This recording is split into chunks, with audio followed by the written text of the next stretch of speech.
So I will be talking about containers today, but half of my presentation is not about containers. So first, who here have played with Linux containers? Okay, there are some people. I hope that by the end of the presentation, some of you would decide to join the container camp right on Prctl code. So who am I? I'm the chief system architect of SiteGround. I'm also CEO and CTO of two companies, organizing a few conferences. Some of you may know me from IAPS Europe 2014 in Bulgaria. Also teaching some stuff as a maintainer of Linux Unshare, Linux ZNS, and very soon next week Linux Sigma. In 2015, there were two talks about containers in Perl. Unfortunately, I didn't find everything that is available for Perl in those talks, which is not very good since Linux Unshare is, I think, 5, 6 years old module. Linux ZNS is around 2013. And these were not included. So the other thing is why you need containers. I need containers because I offer containers to my cube brand. But in order to start containers there, I use LXC or LXD that are tools outside Perl. And all of my management is written in Perl. And I was like, okay, what is the container and what I need to do to make it run entirely in Perl, because I really don't need to do a system something. That's something that I really don't like. And currently the only way you can create container, usually the people think is LXC, LXD, RunC, or Docker. So these are your options, and all of them require system something. Also, there is another thing for containers. I'm an infrastructure guy, but if you want to run your application in sandbox, like you have an API, it receives some code, some data that cannot be really sanitized. You're not sure that it can be sanitized. So you want to create a sandbox. So my first part of the presentation would be how you would approach this problem, and I'll finish with the containers that are the maximum security that you can get inside your application. I have some example code, so I hope you will understand it a little bit easier. Isolation and sandboxing, I tried to be the most complete guide for securing applications in Linux. I found like 50 different presentations on the internet that don't mention some of this stuff. When you're using chroot, chroot is well known. When you're using it, try to chroot in a directory that is not an overlay file system, because most of the security issues with chroot were caused by faulty file system. I mean, the code had a bug in the file system, or usually a problem with the configuration of the overlay file system. And overlays are used in Docker, RunC, and most of these applications. Also, try not to share the whole file system with your application. Bind mount what you need inside the chroot and nothing else. You don't need more than what your application actually requires. Dropping privileges, you see it's not actually trivial in Perl. Actually, you can shoot yourself in the leg a few times, like 5 times at least, before you do it properly. Most of the developers simply don't remember that Linux has capabilities, and they don't use this feature of the limits. Also, you need to set limits. Most of you are understand very well the your limits, but I don't think any one of you is using C groups for their applications. This is why I started writing the C groups module, because C groups are a very good set of limits that you can apply to multiple processes, not only to a single process. And then you can add Linux namespaces where you can simply separate this application totally from the other applications on your machines, which is actually containerizing this. And the last thing that you can do with your application is using seccomp. Seccomp is a filter for syscalls that your application can do. So let's look at these things. Chroot we have out of the box in Perl. That's nice. The one thing that you have to remember is that after chrooting, you have to do chdir, because if you don't, you're still outside of the chroot directory, and you have access to files outside the chroot. Then setting view limits. It's easy. You have these in the POSIX module. I'm not going to go to talk more about those. Dropping privileges, now this is the funny part. We have these internal variables that we use to change the user ID and change the group ID.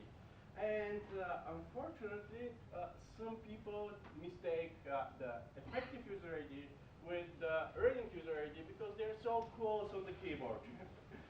So the problem is that your run started user ID doesn't change the permissions that the kernel checks. So if you don't change the effective user ID, you haven't dropped any privileges. Unfortunately, okay, I'll continue on the next slide with that. The other thing is the same problem with the groups.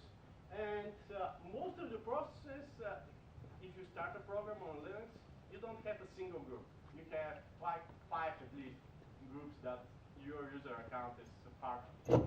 So when you change your group ID, you're changing your main group ID, but the other 5 are left with you. So your application still has group access to files that are from those different other groups. Usually in C, what you would do is use the init groups function, and it will clear your groups. Unfortunately, we don't have this in Perl. So I found out that, and this is not in the documentation, I don't know why, but I found out that if you use the running group and give it 2 times the same group that you want to change, it will actually call set groups with a single group, and you would actually get the same functionality as init groups, which is quite nice. For capabilities, you can use Linux Prctl. I'll show you in a minute. Then creating a new namespace, you can use either Linux Unshare. If you want to do the fork inside your application, then you would use Linux Unshare. If you want to create a new namespace, but inside a new process that is not related to yours, you can use Linux clone and create new process, clone new process.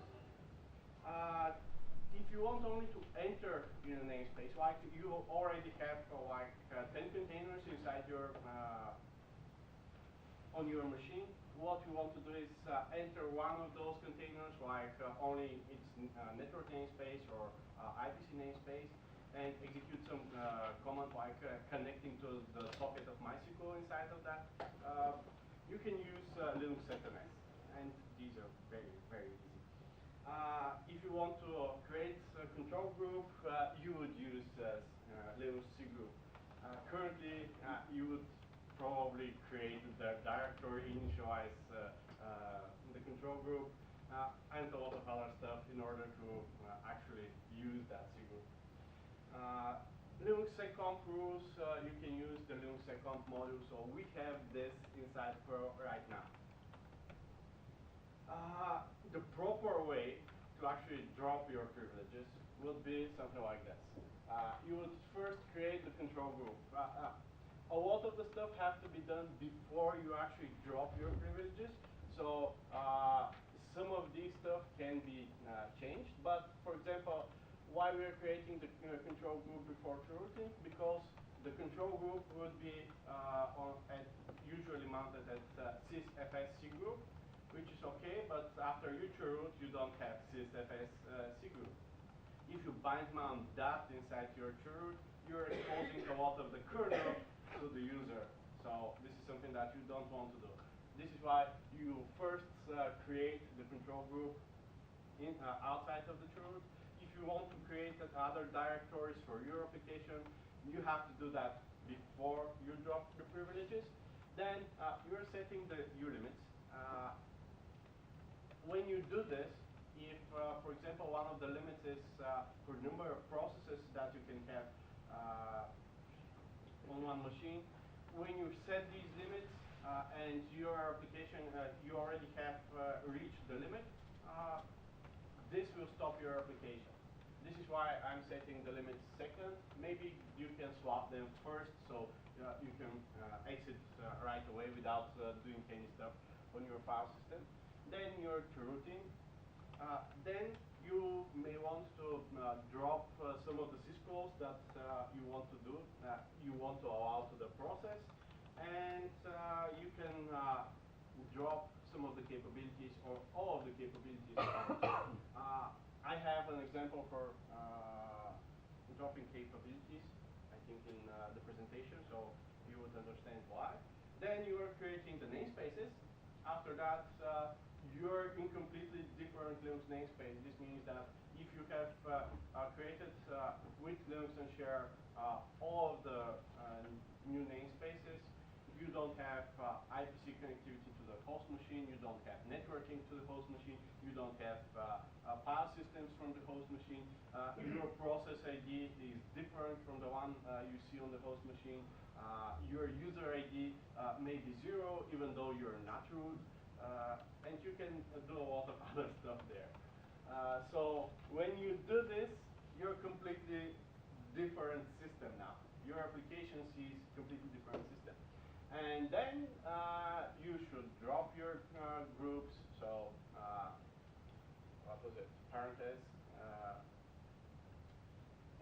open bracket, and then drop the username. Last, you drop the user ID because if you drop the user ID anywhere before that, you lose root privileges, so you cannot do anything of the above things. So the problem with setting the user ID, usually what you would do is set the running user ID, the effective user ID, group, and then user ID. And what I have done here is issue the system command simply to see what's happening, what user ID I am now. What I would see on my laptop is I would have first result before. Why I don't have? Oh, okay. My first system and my second system here. So my first system shows me the root. I'm root. I'm group root, and these are the other groups that I'm part of. After I switch to 1001, my wife's ID, I changed the user ID, but now I have even more groups because I added Tony's group. As you can see, I changed the user ID, changed the group ID, but I'm still with the groups. So if I change the group ID properly now, what you would see here, usually what's happening is if you don't give it two group IDs here, it doesn't call set groups, and you simply do set git and nothing else. And set git doesn't change the other groups. So adding this creates a code to set groups. And now I'm left only with the groups of Tony. This is easier for me, and this is the proper way to do it. The other thing is I have a longer example. So this is my ping, which is a normal ping. It should show me if the host is alive or a rich host. I didn't show the whole code, but that's enough. So what I did is, okay, I changed the groups properly, changed the user ID.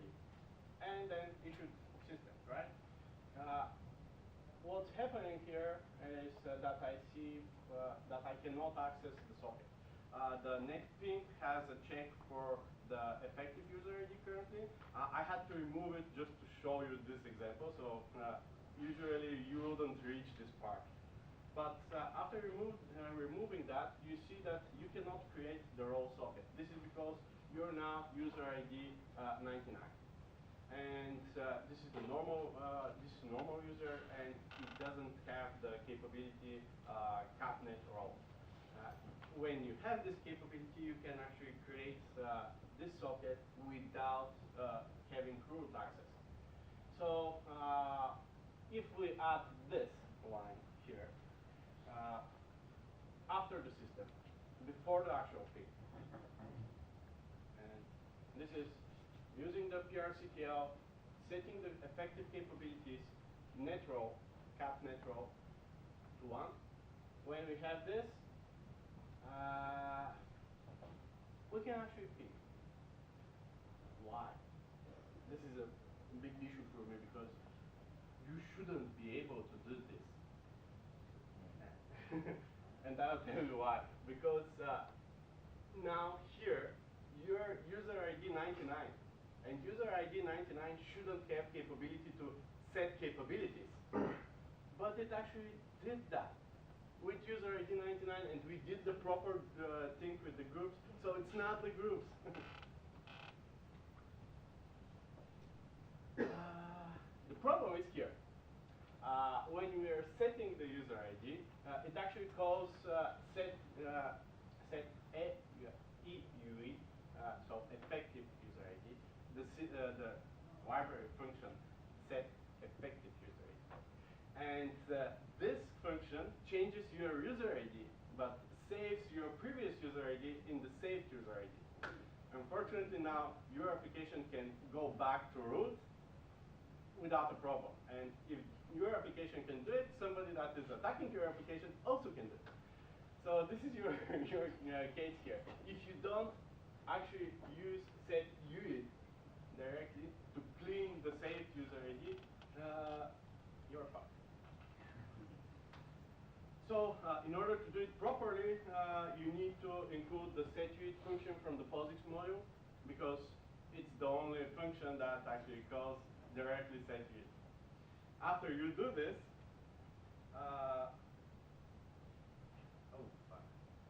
okay. After you do this, you can now change the capabilities now, and it's all fine. It's all good. It's how we were expecting.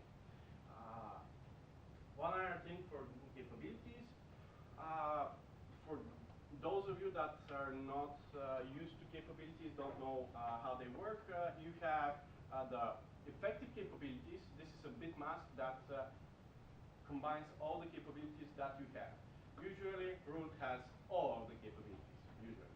So the bit mask is all ones. Then you have permitted capabilities. These are capabilities that you are allowed to receive if you start an application that has set file capabilities flagged on it, like a file option. And then you have the inheritable capabilities, which is another mask, which is used when you're forking or executing another application. So you have this mask, and you can say, okay, I want to leave only capnet role. So you set only capnet role there, and then when you create a new process, this new process will get only that capability. But inside your application, if you do this here, like set the inheritable, it wouldn't change the outcome of the ping, because it is for the next process. This process has to drop his capabilities first. So you have to set the effective capabilities to 0 for everything except capnet role. Okay?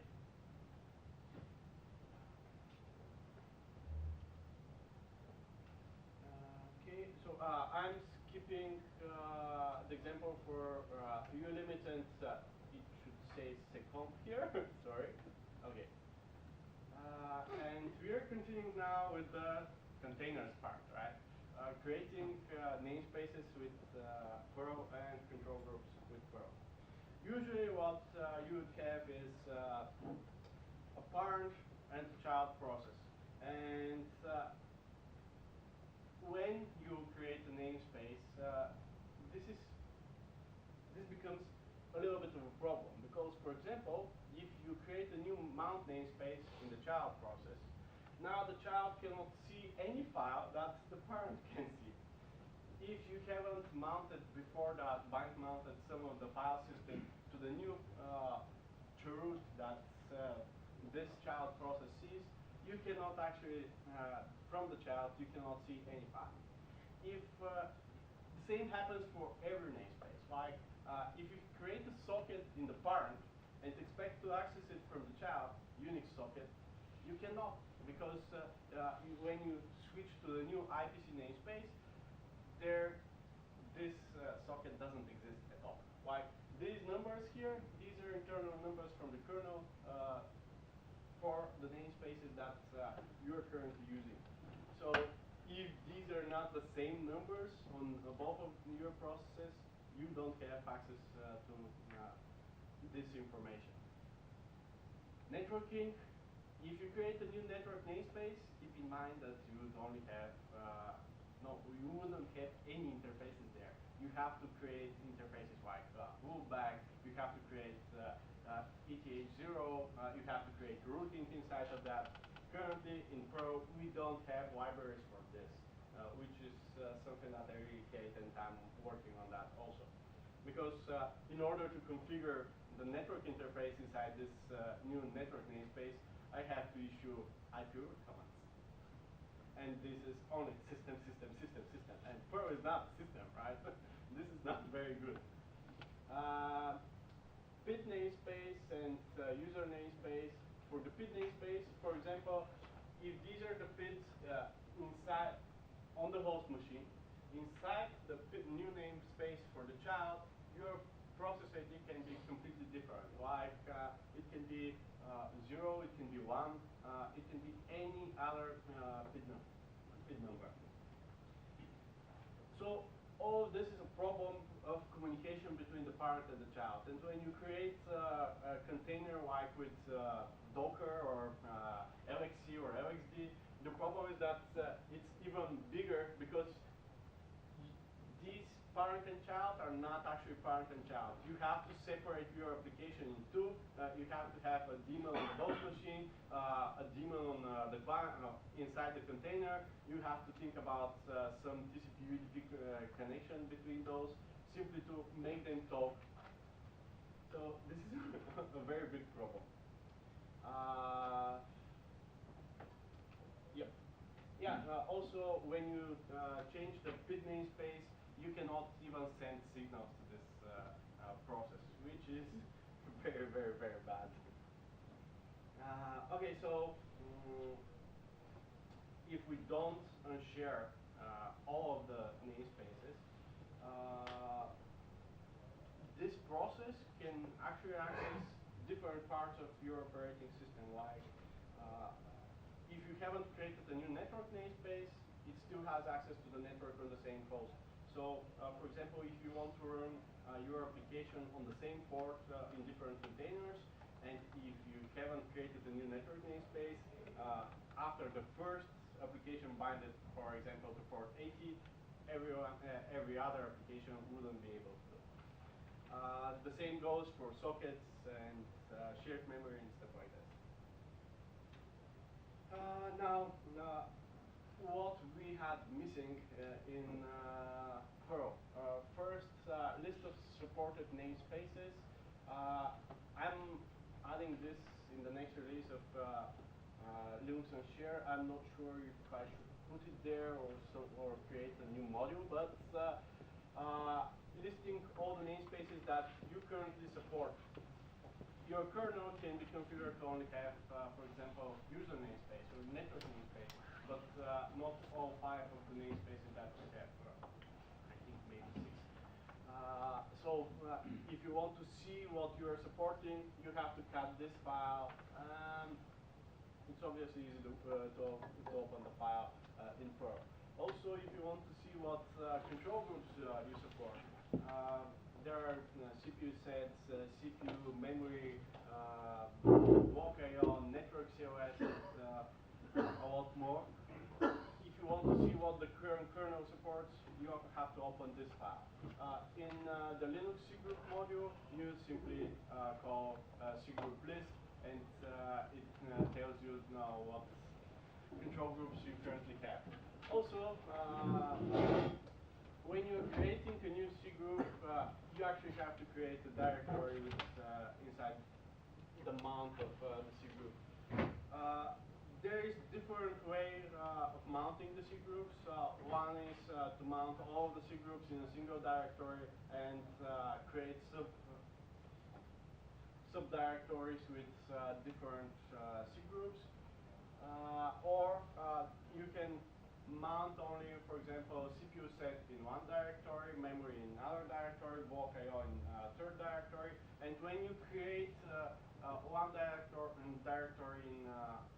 for example, the CPU set, you have only CPU set control group set up for this. And you have to go to the other directory for memory, the other directory for the block I/O. Unfortunately, systemd does this stupid mounting, so I had to support it.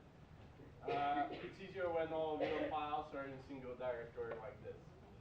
So creating a new control group is nice. You're only creating a directory. But if you haven't set same behavior to one, you have to set up the control group because you cannot put the process inside of it because it doesn't contain any CPUs or memory. So if you put a process there, it cannot be scheduled anywhere. So it doesn't. The kernel doesn't allow you to put the process there. So if this is not set to 1. Here, you would normally cut this file, which is from the main C group, and put the information into the new C group, CPU set CPUs. Again, the same thing for memories. These are the actual memory banks that you have on your machine. And once you have put all of them or some of them to the new control group, now you can actually push a process there. And putting the process is quite easy. You simply echo it inside the tasks file. Now, I'm going to show you in a bit how you can create this in Perl. First, what we usually do now is outside process is using system to create the container, and inside the container we start this process.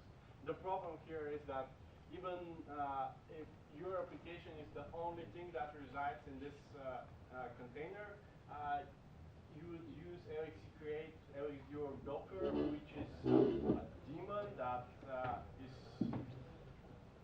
creating your containers, and a command that is connecting to this daemon and telling it, okay, I'm starting a new container, and this new container you have to monitor. This is something that your application would want to do, monitor its child, but its children, but you can't because you're like connecting to another virtual machine now, and this is breaking your connection of your code. So let's look at something very simple, an application that is forking, and we have bidirectional pipe inside of it. This is directly from the Perl programming book example, so it should be okay.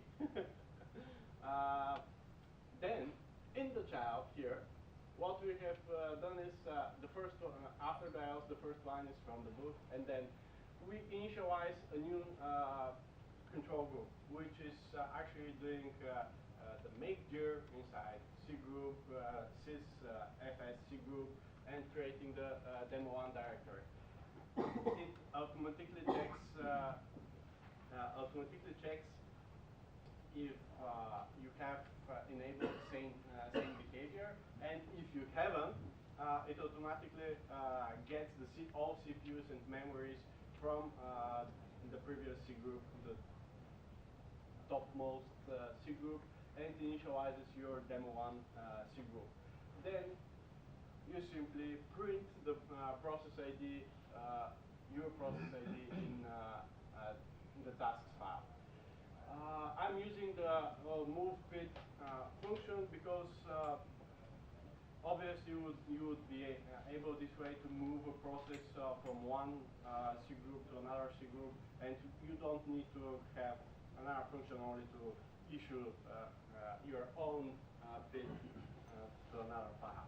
Then I want to unshare all of my namespaces, so I have created a very simple constant clone container, and this is actually binary ORing all of the flags, clone new NS, clone new net, clone new IPC, and so on. So in order to compact space, now we have created a new container with a new control group. Okay, we didn't root, we didn't set it here, but this is completely different container now. And these two containers, so the parent and the child, can still talk via the pipe, which is quite nice, because now you can build your application, put your code that you want sandbox here, prepare everything in the parent, and have all the data structures of your application without actually using storable, JSON, BSON, and so on to transfer your data over the network, because this container that is running your insecure code is outside of your box. And that's it. If you have questions.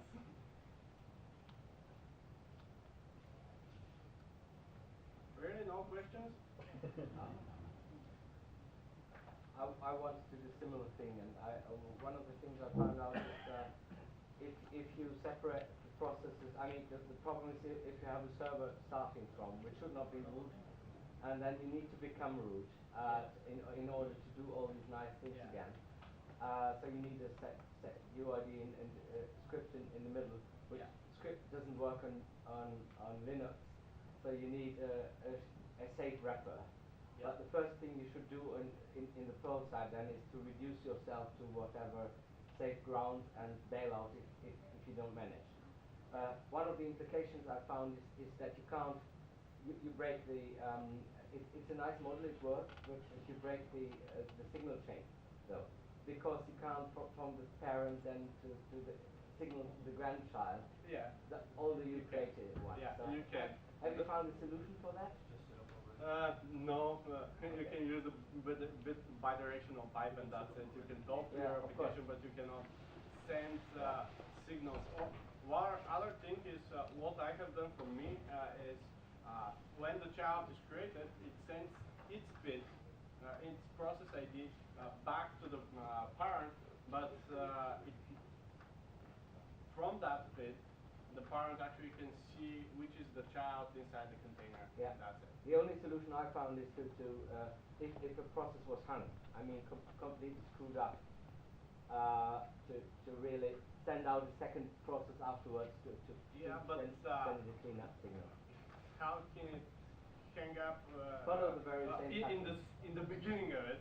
Yeah. It shouldn't be able to do this. Then it wouldn't start at all.